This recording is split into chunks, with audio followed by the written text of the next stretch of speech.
6 மணி நேரத்தில் 70,000 கோடி நஷ்டம்.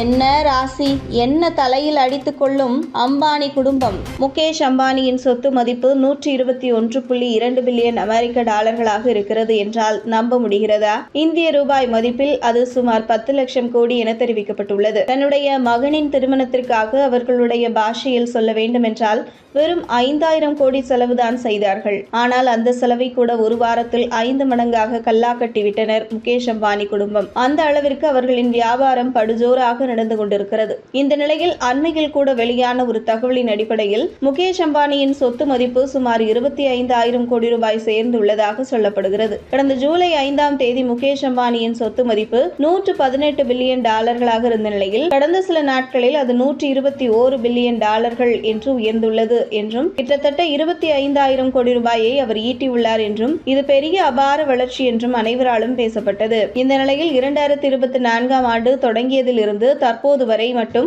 முகேஷ் அம்பானியின் சொத்து மதிப்பில் கூடுதலாக 1.88 லட்சம் கோடி ரூபாய் சேர்ந்துள்ளதாக புள்ளி விவரங்கள் தெரிவிக்கின்றன.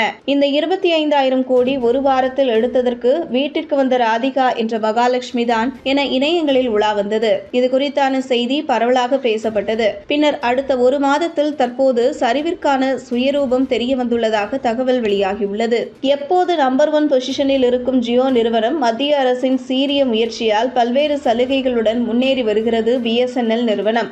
மேலும் ஜியோ நிறுவனம் தங்களுடைய இணைய ரீசார்ஜ் திட்டங்களை அப்பட்டமாக உயர்த்தியதன் விளைவும் BSNL நிறுவனத்தில் இருந்து வந்த பல்வேறு சலுகைகள் காரணமாகவும் ஜியோ வாடிக்கையாளர்கள் அப்படியே மத்திய அரசின் BSNL திட்டத்திற்கு தாவினர். கிட்டத்தட்ட 30 லட்சம் வாடிக்கையாளர்கள் தங்களிடமிருந்து சென்றிருப்பதாக அதிர்ச்சி தகவலையும் ஜியோ வெளியிட்டது. இதனால் பல கோடி நட்டம் என்ற விவரங்களையும் வெளியிட்டது. இந்த நிலையில் 6 மணி நேரத்தில் கிட்டத்தட்ட 70,000 கோடி ரூபாய் பங்கு சந்தையில் நஷ்டம் ஏற்பட்டுள்ளதாக வந்த செய்திதான் தற்போது இணையத்தில் படு வைரலாக வருகிறது. கடந்த திங்களன்று அதன் பங்கு விலையில் கடுமையான சரிவுக்கு பிறகு நிறுவனத்தின் பங்கு NSE-யில் 2,896 ரூபாயில் முடிந்தது. முகேஷ் அம்பானியின் ரிலையன்ஸ் இண்டஸ்ட்ரீஸ் இந்தியாவின் மதிப்புமிக்க நிறுவனமாகும். இது சில்லறை விற்பனை, எண்ணெய் மற்றும் பிற துறைகளில் உள்ளது. திங்களன்று ஆசியாவின் மிகப்பெரிய பணக்காரரின் நிறுவனம் அதன் பங்கு விலை 102.65க்கு அல்லது 3.42% குறைந்ததை அடுத்து அதன் சந்தை மதிப்பீட்டில் பெரும் வீழ்ச்சியை சந்தித்தது. திங்கட்கிழமை காலை வெறும் 6:15 மணி நேரத்தில் நிறுவனத்தின் சந்தை மதிப்பு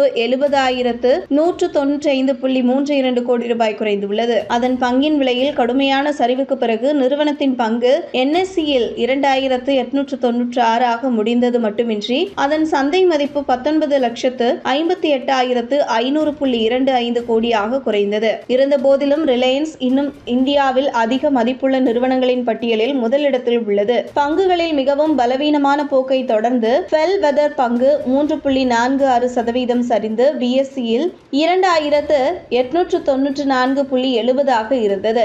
பகலில் 4.42% சரிந்து 2,865.80 ஆக இருந்தது. சென்செக்ஸ் சரிவுக்கு ப்ளூ சிப் பங்கு 307.18 புள்ளிகள் பங்களித்தது. ஒட்டுமொத்தமாக ஆகஸ்ட் 5 அன்று பங்குச்சந்தைகள் கிட்டத்தட்ட 3% சரிந்தன. ஒரு நாள் வெள்ளிக்கிழமை முந்தைய அமர்வில் சென்செக்ஸ் மற்றும் நிப்டி 1%த்திற்கும் அதிகமாக சரிந்தன. இதனால் பெருத்த நஷ்டம் என்ற வகையில் முகேஷ் அம்பானி தற்போது அப்செட்டில் இருப்பதாக கூறப்படுகிறது. ஆஹோ என கொண்டாடப்பட்ட ராதிகா பக்கம் சற்று அப்செட் ஆகியுள்ளதாக தகவல் வெளியாகியுள்ளது. எது எப்படி ஆகினும் இது இவர்களுக்கு பெரிய அடி இல்லை என்றும் இதனை ஈடுகட்ட அவர்களுக்கு பல்வேறு வழிகள் தெரியும் என்றும் நெட்டிசன்கள் பதிவிட்டு வருகின்றனர். இதுபோன்ற முக்கிய நிகழ்வுகள், அரசியல் தகவல்களை ஆழமாக மாறுபட்ட கோணத்திலும் அறிந்து கொள்ள மறக்காமல் பாரத் மெயில் 24 பக்கத்தை பின்பற்றிக் கொள்ளுங்கள். உங்கள் ஒவ்வொரு ஆதரவும் இதுபோன்ற பல நிகழ்வுகளின் பின்னணியை அறிய உதவும்.